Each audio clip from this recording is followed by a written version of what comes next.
নমস্কার, সবাই কেমন আছো? আশা করছি সবাই খুব ভালো আছো। আমরাও খুব ভালো আছি। আমি আমার ব্লগের প্রথম সকালটা শুরু করলাম রাধা মাধব মন্দিরে দর্শন দিয়ে। এটি একটি আমাদেরই এখানের রাধা মাধব মন্দির।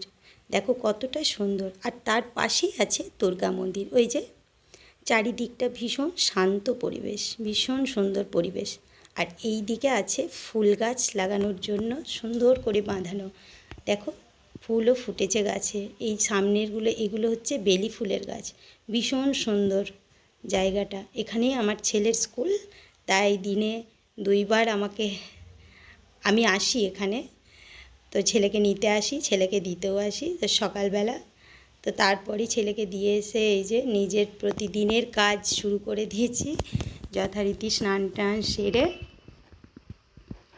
নিজের কাজ সমস্ত করে ছেলেকে আমি 7টার সময় স্কুলে দিয়ে আসি, আবার 10টা 50 এরকম সময় নিয়ে আসি।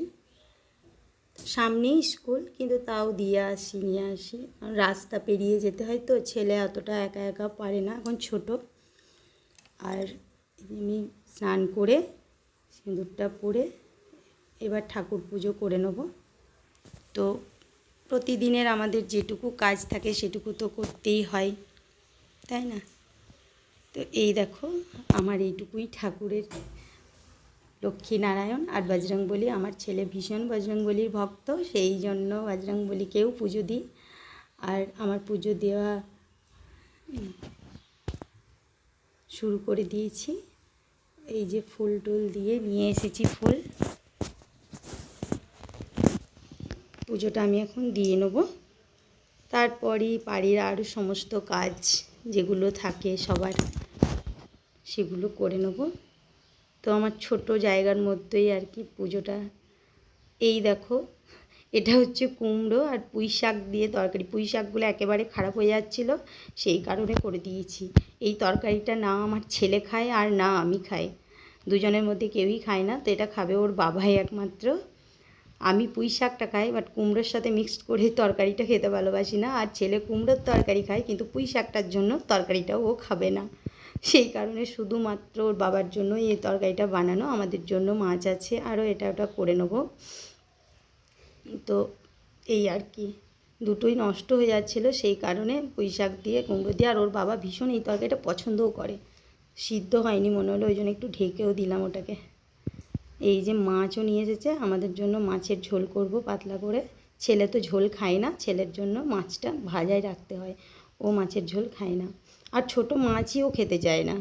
প্রতিদিন কোথায় এত বড় মাছ, আমরা যেহেতু এমনি ম্যাকটাস মাছ এইসব টাইপের মাছগুলো খাই না, যার জন্য বড় মাছটা পাওয়াটাও প্রতিদিন সম্ভব হয়ে ওঠে না। হাটে যেটুকু আসে সেটুকুই নিতে হয়। তো এটাই কোনো রকম কাটা বেছে ওকে খাইয়ে দিতে হবে, ও খেতে চায় না। কিন্তু তবুও ছোটো মাছ খাওয়াও তোমাদের শরীরের পক্ষে ভালো, তাই না? এ দেখো গল্প করতে করতে তোমাদেরকে আমি কোথায় নিয়ে এসেছি। এই গাছটা কে কে চেনো আমাকে একটু কমেন্ট করে জানিও তো। এটাকে আমি ভীষণ ভালোবাসি। এই গাছটাকে আমি ছোট্টোর থেকে বড় করেছি। এটা আমার জলের মধ্যে ছিল জানো, তারপর দেখলাম হঠাৎ একদিন মরে যাচ্ছে বেশ কয়েকটা। এটা 4টা না 5টা। তারপর আমি ওই কয়েকটা নিয়ে 8 বছর টবের মধ্যে পুঁতে দিই। তো দেখো 1 বছরের মধ্যে কত বড় হয়েছে গাছটা, ভীষণ সুন্দর রূপ নিয়েছে। এই যে তার মধ্যেই ছেলেকে একটু বসিয়েছিলাম, রান্না করছিলাম একদিকে, আর পড়তে উনি তো পড়বেন না, বই খাতা নিয়ে দেখেছে তো দৌড়াদৌড়ি শুরু করে দিয়েছে। এবার গুছিয়ে রেখেও দেবে। ওই খানিকক্ষণ হলো, সামনেই পরীক্ষা, তাও ওর এনে। আর তারপর আমরা বিকেলে বেরিয়ে পড়েছি একটু বাইরে। এখানে আমরা দাঁড়িয়ে আছি এই কারণে, আমরা ছেলের ব্যাগটাই ভুলে গেছি, খেলার যে ব্যাগটা, জলের বোতল ভরা আছে ওখানে, আর একটা গেঞ্জি ভরে নিই বাড়তি, তো সেইটাই ভুলে গেছি। ওর বাবা গেছে আনতে, আমরা রাস্তার মধ্যে দাঁড়িয়ে আছি। কী যে বলছি কি জানি, দুজনে। ছেলে হাই করছে। তো এই হচ্ছে ব্যাপার, ভুলে গেছি। ওর বাবার আশায় বসে আছি। ওই যে টোটোটা যাচ্ছে, ছেলে কি বলছিল কি জানি, টোটোটা দেখে কিছু একটা বলছিল ওই সময়টাই, ভীষণ হাসছিলাম। তো সামনেই, বেশি দূরে না, এই যে চলে এসেছে, আমরাও গাড়িতে উঠে পেরেছি। তো চলো যাওয়া যাক, ছেলের খেলার মাঠে যাব, ওদিক দিয়ে একটু বাজারে যাব, কিছু জিনিস নেওয়ার আছে। তো চলো আজকের মতো ভিডিওটা এখানেই শেষ করছি। সবাই খুব ভালো থাকবে, সুস্থ থাকবে। টাটা। দেখা হবে আবার অন্য কোনো একটি ব্লগে।